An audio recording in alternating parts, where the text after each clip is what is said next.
Hello everyone, स्वागत है आपका हमारे चैनल एसएससी बुक एसबी में। तो दोस्तों, आज की इस वीडियो में हम लोग देखने वाले हैं कंप्यूटर नॉलेज के कुछ क्वेश्चन जो कि सीएचएसएल और सीजीएल के टियर 2 एग्जाम में आते हैं। और ये काफ़ी ज़्यादा इंपॉर्टेंट सेक्शन है आपका कंप्यूटर से, क्योंकि इसमें आपको क्वालिफाई करना होता है। अगर आप क्वालिफाई नहीं करेंगे तो आपका एग्जाम जो है वो क्लियर नहीं हो पाएगा। तो चलिए हम अपनी वीडियो को स्टार्ट करते हैं और देखते हैं कि कंप्यूटर में जो इंपॉर्टेंट क्वेश्चन बनते हैं वो कौन कौन से हैं।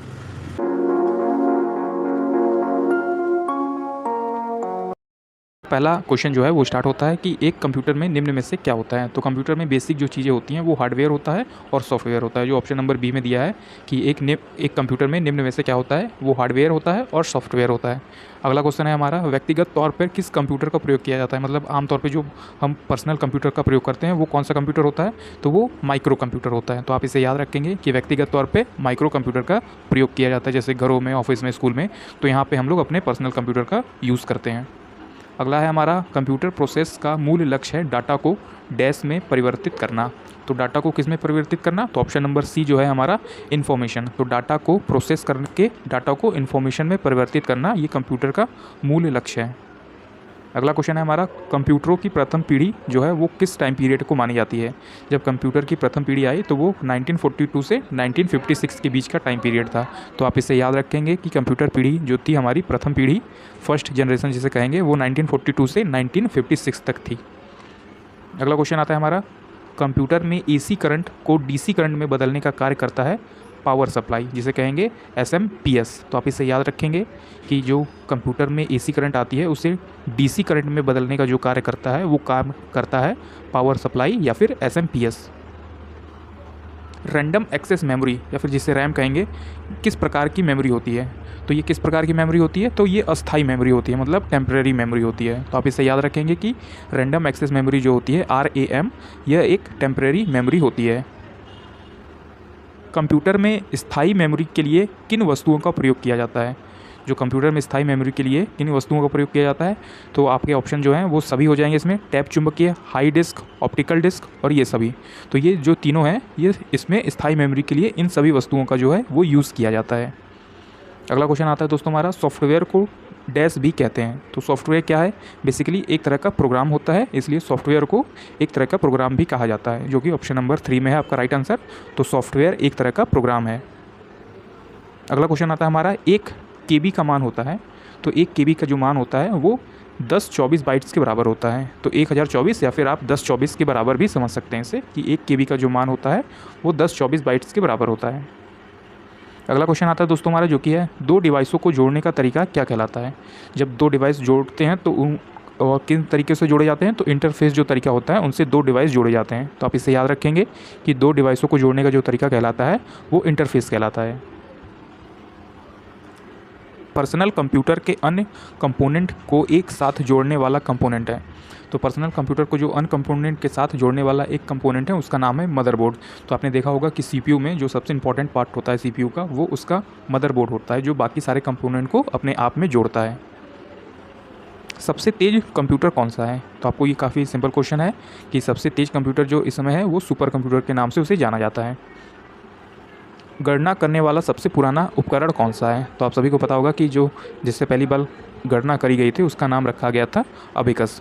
तो आप इसे याद रखेंगे कि गणना करने वाला सबसे पुराना उपकरण जो है उसका नाम अबेकस रखा गया था। और ये दोस्तों काफ़ी इंपॉर्टेंट क्वेश्चन है। इनमें से कई क्वेश्चन ऐसे हैं जो सीएचएसएल टियर 2 एग्ज़ाम में पूछे गए हैं, जो कि 2022 और 23 में जो एग्ज़ाम हुए थे उसमें आपको ये क्वेश्चन देखने को मिलेंगे। ALU का पूरा नाम क्या है। तो ALU का जो पूरा नाम है वो है अर्थमेटिक लॉजिक यूनिट। तो आप इसे याद रखेंगे कि जो ऑप्शन नंबर बी है हमारा, अर्थमेटिक लॉजिक यूनिट, ये ALU का पूरा नाम है। अगला क्वेश्चन है हमारा, डिस्क और टैप ड्राइवर मुख्यतः निम्न रूप में प्रयुक्त होते हैं। तो डिस्क और टैप ड्राइवर जो है वो मुख्यतः किस रूप में प्रयुक्त होते हैं, तो सेकेंडरी स्टोरेज डिवाइस के तौर पे इनका यूज़ कंप्यूटर में किया जाता है। तो आप इसे याद रखेंगे कि डिस्क और टैप ड्राइवर जो है वो सेकेंडरी स्टोरेज डिवाइस के तौर पे यूज़ किए जाते हैं। डिस्क को ट्रैकों और सेक्टरों में विभाजित करने की प्रक्रिया क्या होती है। तो जब हम डिस्क को ट्रैकों और सेक्टरों में विभाजित करते हैं तो वो प्रक्रिया कहलाती है फॉर्मेटिंग। तो आप इसे याद रखेंगे कि डिस्क को ट्रैकों और सेक्टरों की विभाजित करने की प्रक्रिया फॉर्मेटिंग कहलाती है। अगला क्वेश्चन आता है हमारा, CD का पूरा नाम। तो जैसा आपने कभी CD देखा हो जो CPU में अंदर जाती है और आपके CD में जो भी होता है वो प्ले होता है, तो CD जो पूरा नाम है उसका नाम है कॉम्पैक्ट डिस्क। तो आप इसे याद रखेंगे कि CD का पूरा नाम कॉम्पैक्ट डिस्क होता है। अगला क्वेश्चन आता है हमारा, EPROM का पूरा नाम क्या है? EPROM का पूरा नाम, जो EPROM का पूरा नाम है वो ऑप्शन नंबर ए में है, erasable programmable read only memory. तो आप इसे याद रखेंगे। फुल फॉर्म भी काफ़ी इंपॉर्टेंट होते हैं, तो कई बार एग्जाम में वो भी पूछे जाते हैं। जैसा आप पिछली बार का पेपर उठा के देखेंगे तो उसमें कई सारे फुल फॉर्म पूछे गए थे। तो EPROM का इस समय जो फुल फॉर्म है वो है erasable programmable read only memory. तो ये आप इसे याद रखेंगे। अगला क्वेश्चन है हमारा, निम्न में से कंप्यूटर की आंतरिक मेमोरी नहीं है। तो ऐसा कौन सा है जो कंप्यूटर की आंतरिक मेमोरी नहीं कहलाती? तो फ्लॉपी डिस्क जो है वो कंप्यूटर की आंतरिक मेमोरी नहीं कहलाती। बाकी जो कैश मेमोरी है, जो मेन मेमोरी है, जो CPU रजिस्टर है, ये सभी कंप्यूटर के अंदर यूज़ होने वाली मेमोरी होती है। लेकिन जो फ्लॉपी डिस्क है ये कोई मेमोरी का एक पार्ट नहीं है। FDD डिस्क है, तो FDD डिस्क जो है वो क्या है? वो एक स्टोरेज डिवाइस है, आउटपुट और इनपुट। तो ये सभी जो है वो एक FDD डिस्क में मौजूद होते हैं। तो FDD डिस्क जो है वो इनपुट भी है, वो आउटपुट भी है, उसमें स्टोरेज करने की भी क्षमता होती है। तो ये सभी हो जाएगा। LED का विस्तृत रूप क्या है, मतलब LED का जो फुल फॉर्म है वो क्या है?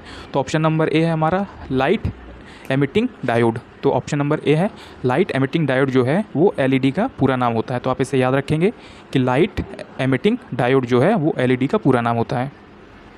अगला क्वेश्चन है, हम देखेंगे जो कि है, निम्न में से कौन सा पुर्जा पूरे सिस्टम का प्राथमिक पुर्जा या फिर प्राइमरी कंपोनेंट कहलाता है? तो ऐसा कौन सा पार्ट है जो पूरे कंप्यूटर का, जो पूरे सिस्टम है हमारा, उसका प्राइमरी पार्ट कहलाता है? तो जैसा मैंने आपको बताया, मदरबोर्ड जो होता है वो CPU का और या फिर पूरे सिस्टम का आपका सबसे प्राइमरी कंपोनेंट होता है। मतलब उसके बिना आपका कंप्यूटर जो है वो स्टार्ट नहीं होगा और चलेगा भी नहीं। तो आप इसे याद रखेंगे कि सबसे जो इंपॉर्टेंट पार्ट होता है कंप्यूटर का, हम उसे मदरबोर्ड के नाम से जानते हैं। अगला क्वेश्चन है, माइक्रो प्रोसेसर पर हीट सिंक तथा पंखे लगे होने का क्या लाभ है? तो जैसा आपने देखा होगा CPU के अंदर एक फ़ैन होता है, वो प्रोसेसर हीट सिंक तथा पंखे लगने का क्या लाभ होता है, कि पंखे हम उसमें क्यों लगाते हैं?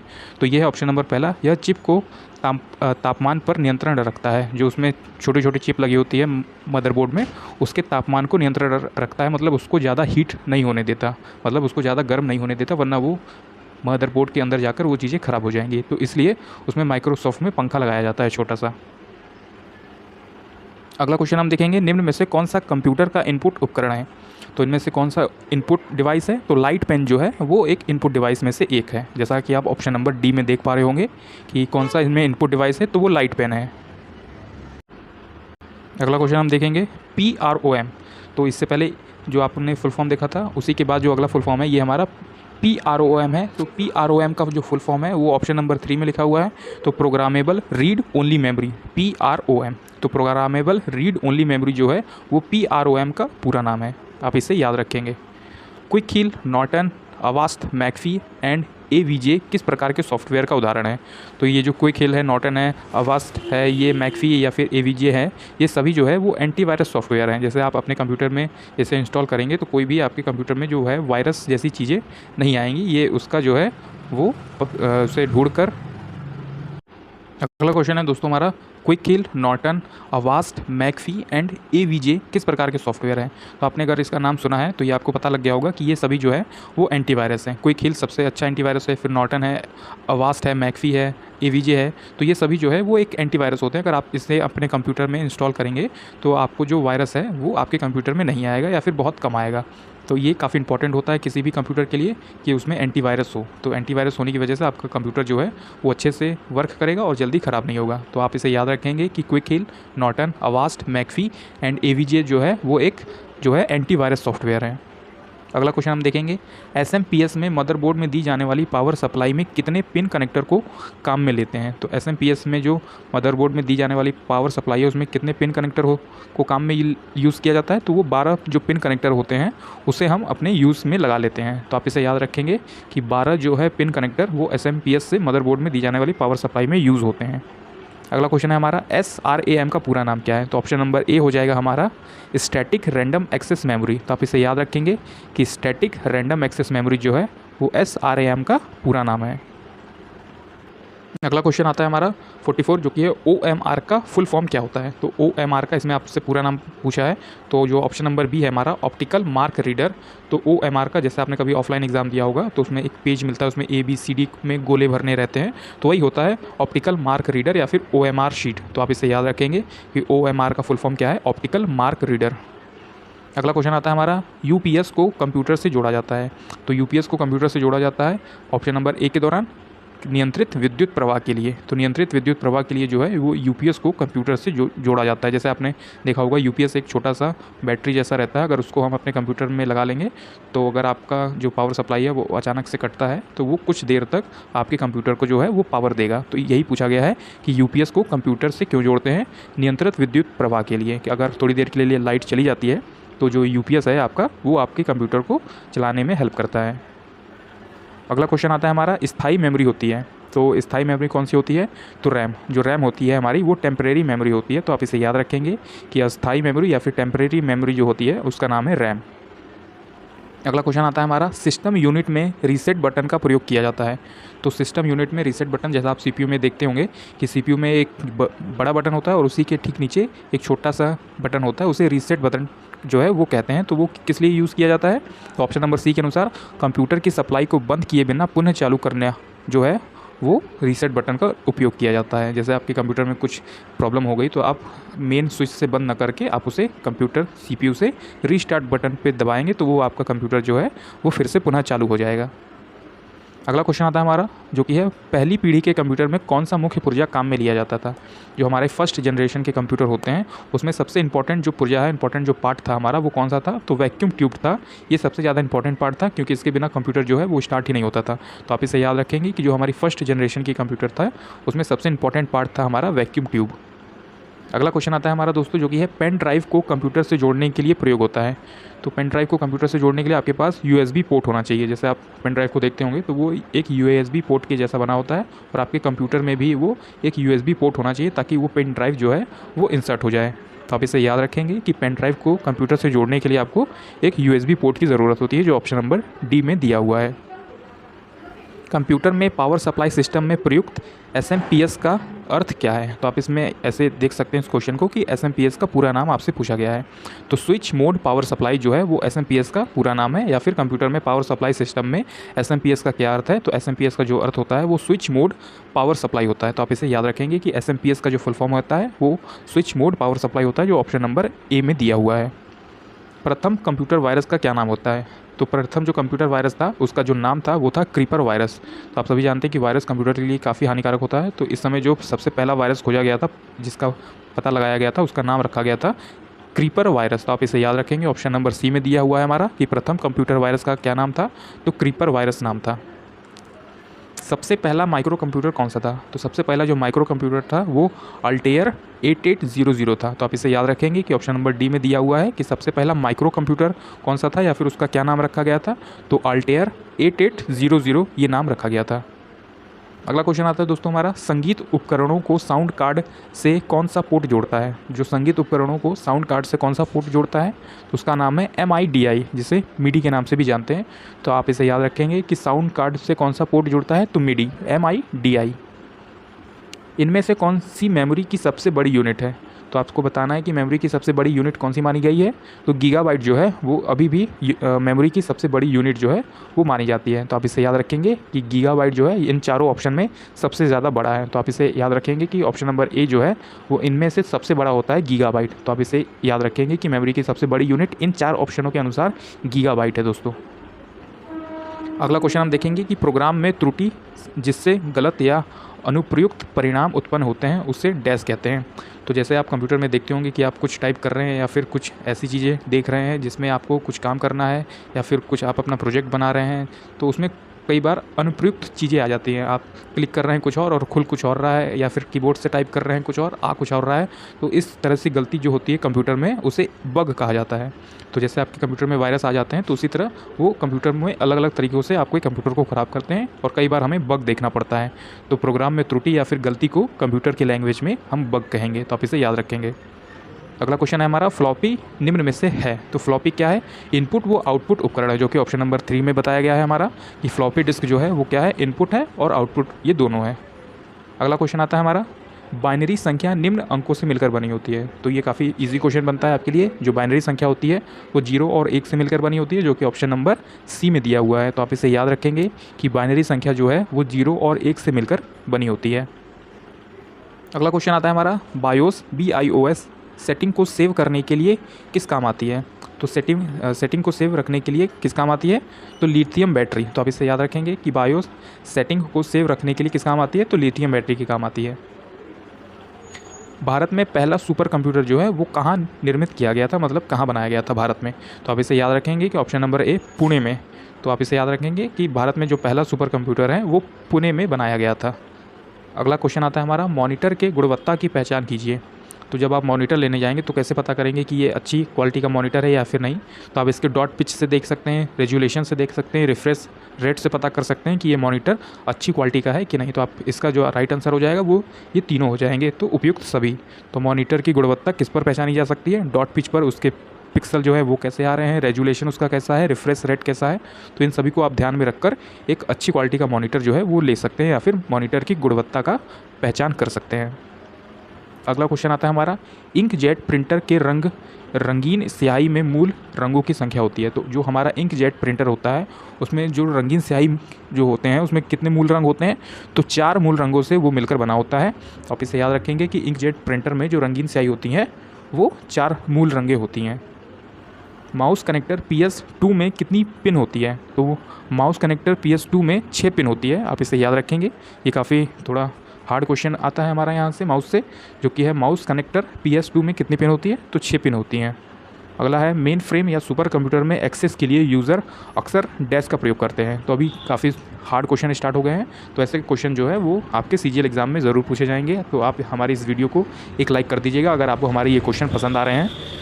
जो हमारा ये है वो है टर्मिनल। तो मेन फ्रेम या सुपर कंप्यूटर जो है एक्सेस करने के लिए यूज़र अक्सर टर्मिनल का यूज़ करते हैं। तो आप इसे याद रखेंगे कि मेन फ्रेम या कंप्यूटर जो होता है सुपर कंप्यूटर, वो एक्सेस करने के लिए यूज़र्स जो है वो अक्सर टर्मिनल का यूज़ करते हैं। अगला क्वेश्चन है, कंट्रोल शिफ्ट तथा ऑल्ट को कहते हैं तो मॉडिफायर की कहते हैं। जैसे आपसे कोई भी चीज़ें देखनी है या फिर करनी है तो आप कंट्रोल शिफ्ट प्लस ऑल्ट का यूज़ कर सकते हैं अलग अलग कामों के साथ। कंट्रोल प्लस P दबाएंगे तो कुछ और चीज़ें होंगी, कंट्रोल प्लस F दबाएंगे तो कुछ और चीज़ें होंगी। ऐसे ही शिफ्ट का यूज़ है, shift plus P, shift plus @ तो ऐसे ऐसी चीज़ें आप शॉर्टकट पढ़ेंगे तो इन सभी की को जो बोला जाता है वो मॉडिफायर की बोला जाता है। तो आप याद रखेंगे कि कंट्रोल शिफ्ट तथा ऑल्ट को जो है वो मॉडिफायर की कहा जाता है, जो कि ऑप्शन नंबर ए में दिया है। अगला है हमारा, कंप्यूटर में AC करंट को DC में बदलने का कार्य कौन करता है? तो SMPS करता है। आप इसे याद रखेंगे कि SMPS करता है AC करंट को DC में बदलने का कार्य। अगला क्वेश्चन आता है हमारा, कंप्यूटर की डिस्क ड्राइव क्या करती है?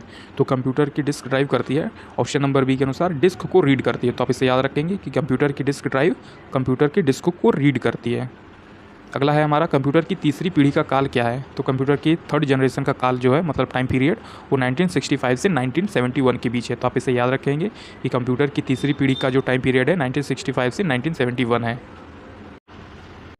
अगला क्वेश्चन आता है हमारा दोस्तों, जो कि है कंप्यूटर डाटा स्टोर को गणनाएं करने के लिए डैश नंबर सिस्टम का प्रयोग करता है। जो कंप्यूटर है हमारा वो किस लैंग्वेज में गणना करता है? तो बाइनरी जो है वो बाइनरी नंबर सिस्टम का प्रयोग करता है। तो आप इसे याद रखेंगे कि कंप्यूटर डाटा स्टोर और गणनाएं करने के लिए बाइनरी नंबर सिस्टम का उपयोग करता है। अगला क्वेश्चन है हमारा, फॉर्टन का पूरा नाम क्या है? तो फॉर्मूला ट्रांसलेशन जो है वो फॉर्टन का पूरा नाम है। तो आप इसे याद रखेंगे कि फॉर्टन का पूरा नाम जो है वो क्या है? FOR से फॉर्मूला हो जाएगा और TRA से हो जाएगा ट्रांसलेशन। तो आप इसे याद रखेंगे, फॉर्टन का पूरा नाम है फॉर्मूला ट्रांसलेशन। अगला क्वेश्चन आता है दोस्तों हमारा, कंप्यूटर में सिस्टम सॉफ्टवेयर का सबसे महत्वपूर्ण भाग कौन सा होता है? जो हमारा कंप्यूटर में सिस्टम सॉफ्टवेयर का सबसे महत्वपूर्ण भाग होता है वो ऑपरेटिंग सिस्टम होता है। जैसे आपके पास फ़ोन है तो उसमें एंड्रॉयड होगा, कंप्यूटर है तो विंडोज़ होगा, तो इसी तरह सबसे इंपॉर्टेंट होता है ऑपरेटिंग सिस्टम कंप्यूटर में। अगला क्वेश्चन आता है दोस्तों हमारा, जो कि है स्क्रीन पर डिस्प्ले किए गए पिक्सल की संख्या को क्या कहते हैं? जो स्क्रीन पे डिस्प्ले में पिक्सल्स होते हैं उसकी संख्या को कहते हैं रेजोल्यूशन। तो आप इसे याद रखेंगे, स्क्रीन पर डिस्प्ले किए गए पिक्सल्स को रेजोल्यूशंस कहते हैं। अगला क्वेश्चन है दोस्तों हमारा, ENIAC का विस्तार क्या है? मतलब ENIAC का पूरा नाम क्या है? तो electronic numeric integrator and calculator. तो आप इसे याद रखेंगे कि ENIAC का पूरा नाम होता है electronic numeric integrator and calculator. एक बाइट्स में कितने बिट्स होते हैं? How many bits are there in a byte? तो आप इसे याद रखेंगे कि 8 होते हैं, 8 बिट्स होते हैं। तो एक बाइट में 8 बिट्स होते हैं। अगला है, एक आधुनिक डिजिटल कंप्यूटर का हार्डवेयर काफ़ी हद तक एक इलेक्ट्रॉनिक स्विच का संग्रह होता है। तो आप इसे याद रखेंगे कि एक आधुनिक डिजिटल कंप्यूटर का हार्डवेयर काफ़ी हद तक एक इलेक्ट्रॉनिक स्विच का संग्रह होता है। अगला क्वेश्चन है, कंप्यूटर में घटकों के बीच इलेक्ट्रॉनिक मार्ग है तो वो कौन सा है? बस। Is the electronic pathway between component and the computer, तो वो होता है बस। डॉट मैट्रिक्स और Daisy wheel printer dash printer हैं, तो कौन से प्रिंटर है? इम्पैक्ट प्रिंटर है। तो आप इसे याद रखेंगे कि डॉट मैट्रिक्स और डेजी व्हील प्रिंटर एक इम्पैक्ट प्रिंटर है। अगला है हमारा, कौन सा डॉट मैट्रिक्स प्रिंटर की गति को मापता है? तो which of the following measures speed of dot matrix printer, तो ये कौन मापता है?